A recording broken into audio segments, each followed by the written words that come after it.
I want to start today's deep dive with a scenario that I think a lot of us are going to find kind of uncomfortably familiar. Oh boy. You know the one. You buy the book that everyone's talking about. You go to the weekend seminar. You listen to the podcast that promises, to unlock your potential. Hmm. And you get that rush, that little dopamine hit where you feel like, finally, this is it. I have the missing piece of the puzzle. It's a very specific kind of high, isn't it? The epiphany high. Right. But then Monday morning rolls around, the alarm goes off, 6 a.m., you drag yourself to the coffee machine, you open your laptop, and just nothing. Nothing has changed. Yep. Same bank account, same job, same frustrations. You're right back at square one. We Exactly. call that the plight of the seminar junkie.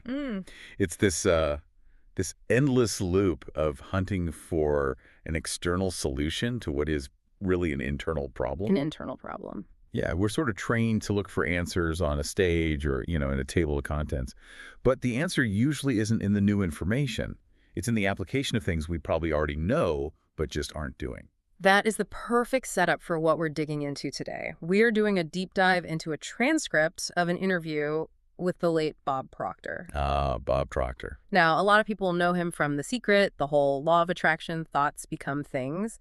But the material we're looking at today goes so much deeper than just, wish for it and it will appear. It's almost a mechanical breakdown of how the human mind gets results. It really is. And to get Proctor's whole philosophy, you have to understand the moment that changed his entire life. He was working in a fire hall in Toronto, completely broke, miserable, drowning in debt. Wow. And he meets this man, Ray Stanford. And Stanford tells him something that, on the surface, it sounds almost insulting. He said, Bob, if you don't like the results you're getting, you're going to have to change you. Oof, that is a tough pill to swallow. It is. Because when you're struggling, the instinct is to point fingers, right? It's the economy, it's my boss, it's because I didn't go to the right school. And Stanford was just like, no, look in the mirror. Precisely. And Proctor admits it wasn't some earth-shattering concept. He even jokes it wouldn't give anyone a brain hernia to figure it out. But it's profound. It shifts the entire locus of control. Okay, what do you mean by that? Well, if your results, your money, your health, your relationships, if they're all just a direct printout of your internal programming, then the only way to change the printout is to, rewrite the software. So that's our mission today. We're going to try and figure out how to rewrite that software. We'll look at Proctor's framework for the mind, his definition of what education actually is, and this idea of psychocybernetics, which I gotta say sounds like science fiction, but is actually the key to this whole thing. And we should probably warn you, listening to this, Proctor's approach, it requires you to suspend your ego for a little bit. Because he starts with a premise that's pretty aggressive. Yeah. He argues that most people do not know who they are. He doesn't mean they have amnesia. No. He means they have a fundamental misunderstanding of their own nature. If I ask you, who are you? What's your immediate reflex? I'd say my name, I'm the host, or maybe I'd describe my job, something like that. Right. But host is just a label. Your name is just a sound your parents picked. Yeah. Proctor says, okay, point to yourself. I'd point to my chest, my body. But you're not your body. Proctor has this great little joke about it. He says, you never call into work and say, my body won't be in today, it's sick. That would be a very weird phone call. You say, I won't be in, which implies that the I is the owner, the occupant, and the body is just the vehicle. So Proctor outlines this framework of 3 planes. He says we're spiritual creatures, we have an intellect, and we live in a physical body. Spiritual, intellectual, physical. Okay. The problem, he argues, is that we're obsessed with the physical, the sensory world. We react to what we see, what we hear, what we touch. We totally ignore the intellect and the spirit. And because we ignore the driver, the car is just, careening all over the road based on whatever's happening outside. He throws out a statistic that, it really stopped me in my tracks.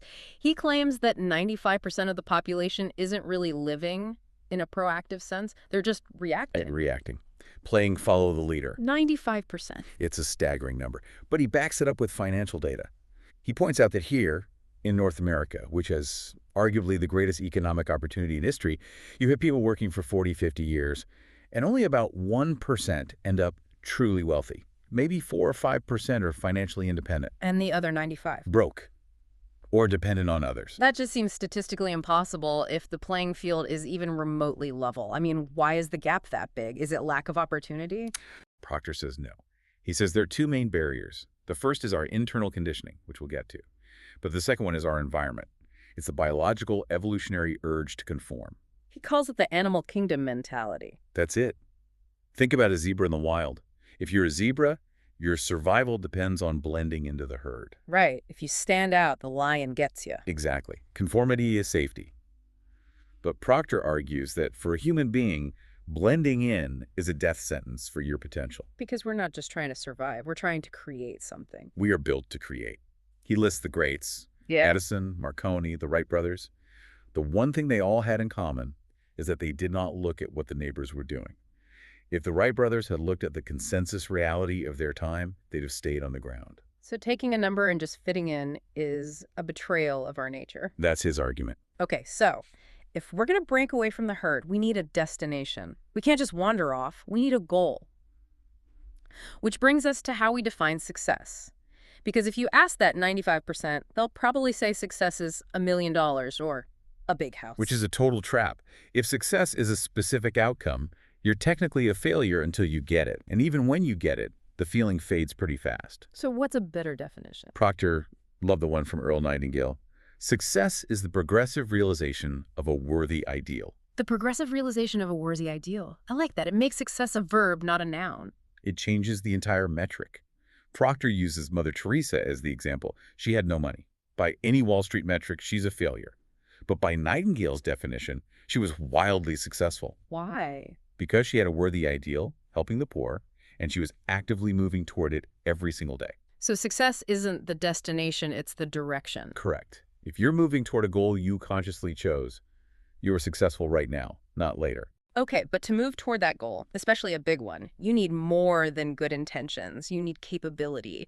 And this is where Proctor just takes a sledgehammer to our whole idea of education. He really does. He completely challenges the idea that sitting in, what does he call it, a brick-and-mortar edifice for 20 years makes you educated. He says that's just gathering information, filling the bucket. Exactly. He goes back to the Latin. The word education comes from educo. It doesn't mean to put in. It translates to induce, to draw out, or to develop from within.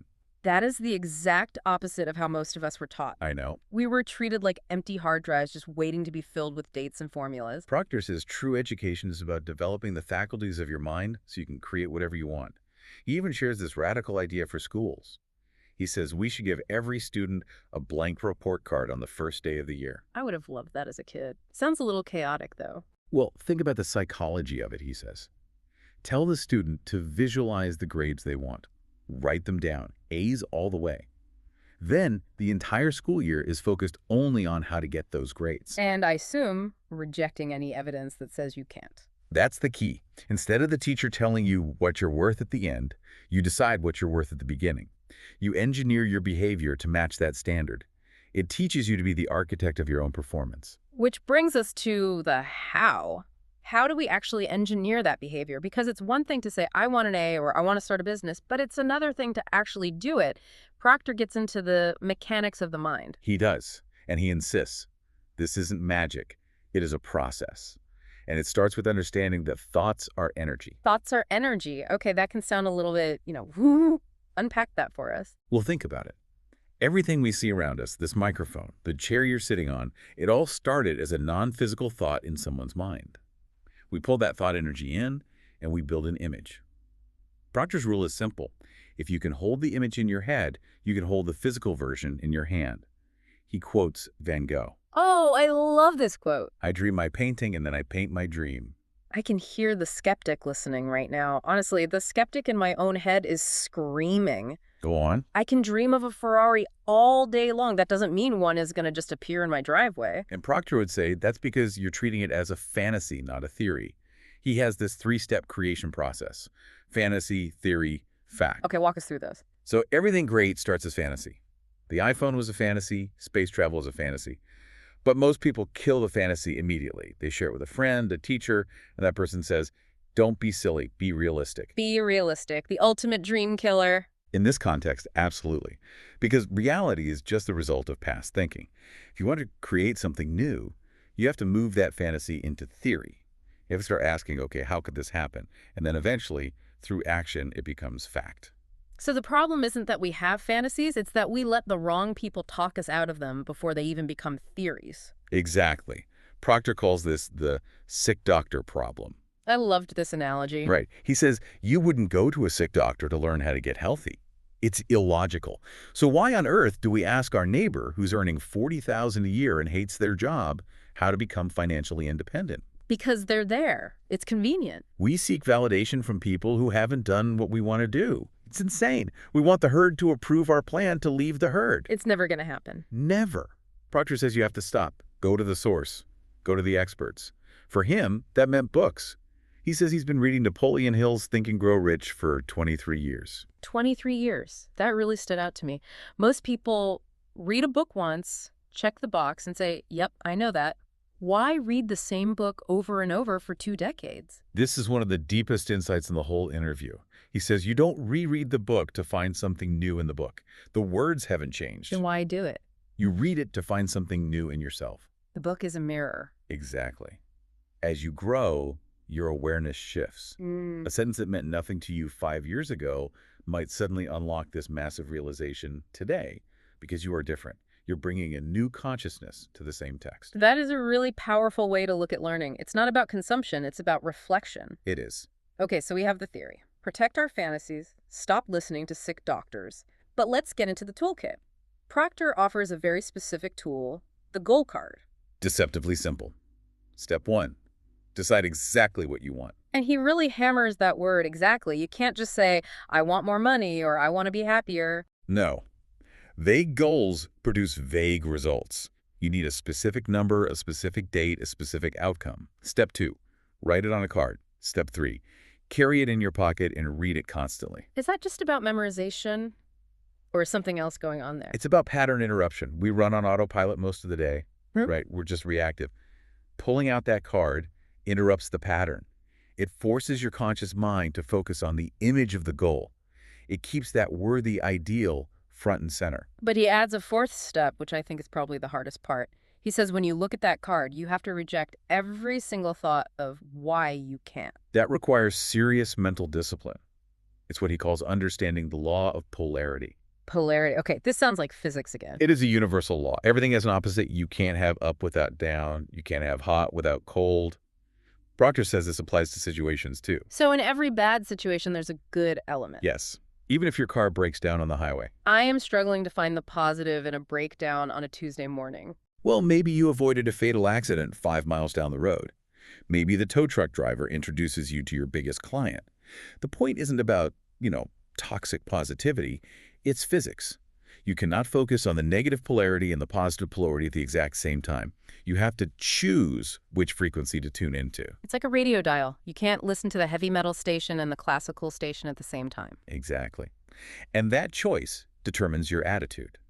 Proctor defines attitude as a composite of 3 things: thoughts, feelings, and actions. It's a chain reaction. It is.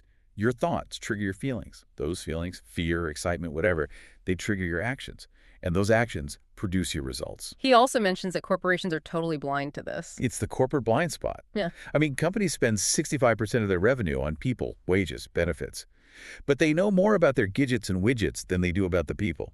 They try to force a change in action, work harder, sell more, without ever addressing the attitude that drives the action. It's like trying to push a car with the parking brake on. You might move it a few inches, but you're just going to burn yourself out. And that parking brake, that's the self-image. This brings us to the final, and I think the most critical part of this whole deep dive, the concept of cybernetics. Proctor talks about Dr. Maxwell Maltz and psychocybernetics. This is the missing link for so many people. So Maltz was a plastic surgeon back in the 60s, and he noticed this very strange phenomenon. He'd perform a surgery, fix a nose, remove a bad scar, and for some patients, it was a miracle. Their whole personality changed. They became confident, outgoing, successful. But not for everyone, right? No. Some patients would look in the mirror, see perfectly clearly that the scar was gone, but they would still act as if it were there. They still felt scarred. So the physical change didn't fix the internal problem. Exactly. This led Maltz to discover the inner self-image. We all have a mental picture of who we believe we are. And here's the cybernetic part. We act like the person we believe we are. Can you explain cybernetic here? Because I always think of robots or computers. Think of the thermostat in your house. That's a cybernetic mechanism. It's a control system. Yeah, yeah. If you set it to 70 degrees and the room gets hot, the AC kicks on to bring it back to 70. If it gets cold, the heat kicks on. It always corrects the environment to match the setting. So my self-image, that's the thermostat setting. Yes, and this explains why people self-sabotage. If your self-image is set to "I struggle" or "I'm a shy person," it doesn't matter if you win the lottery or get forced onto a stage. Your subconscious mind, that cybernetic mechanism, will find a way to cool you down or heat you up until you're back to struggling. Whoa. You'll lose the money. Yeah. You'll mess up the speech. You will correct your course to match the setting. That's actually terrifying. It means willpower is useless if the thermostat is set wrong. Willpower is temporary. You can hold the temperature up with a candle for a little while, but the second you get tired, the thermostat takes over. You have to change the setting itself. Okay, so how do we do that? How do we reset the thermostat? How do we change the self-image? Proctor offers a very specific exercise. It's similar to the goal card, but deeper, he says. Sit down, relax completely, and visualize yourself living exactly as you want to live. Not just, I want to be rich, but seeing all the little details. The clothes, the conversations, the feelings, engage all your senses. And this is the absolute key. Write a description of that life in the present tense. I am so happy and grateful now that... So, I am running my own successful business, or I am traveling the world. Exactly. And then you read it, and you read it, and you read it. Repetition again. Repetition is the only way to reprogram the subconscious. It's how you learn to walk. It's how you learn the alphabet.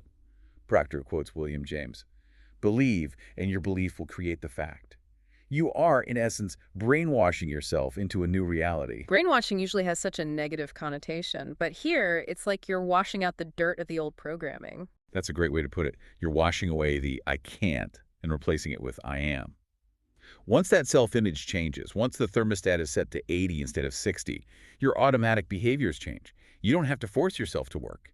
You just work, because that's who you are now. It moves success from something you chase to something you just become. And that is the entire shift. You stop trying to fix the outside world, Yeah. and you fix the internal mechanism that interacts with it. So let's just recap this whole journey because we've covered a lot of ground here. Step 1, stop looking for answers in the next seminar or the next get-rich-quick book. The answer isn't out there. Right. Step 2, stop engaging with all the doom and gloom news. Don't ask the sick doctor for advice. Be really careful who you listen to. Step 3, define your own success, that worthy ideal, not what your parents want, not what you see on Instagram. What do you actually want? And finally, rewrite the inner script, use the card, use the repetition, and reset that cybernetic thermostat so that success becomes your default setting, not a constant struggle. Proctor leaves us with this one provocative thought toward the end of the interview. He says we have these deep reservoirs of talent inside us. He says if we used our bodies like we use our minds, we'd barely move a little finger. It really just highlights how much potential is sitting there, dormant. We're operating at a fraction of our horsepower because we're afraid to touch the throttle. So here's the challenge for you, listening right now. Proctor talks about greatness starting as fantasy. What is the one fantasy that you've dismissed as unrealistic?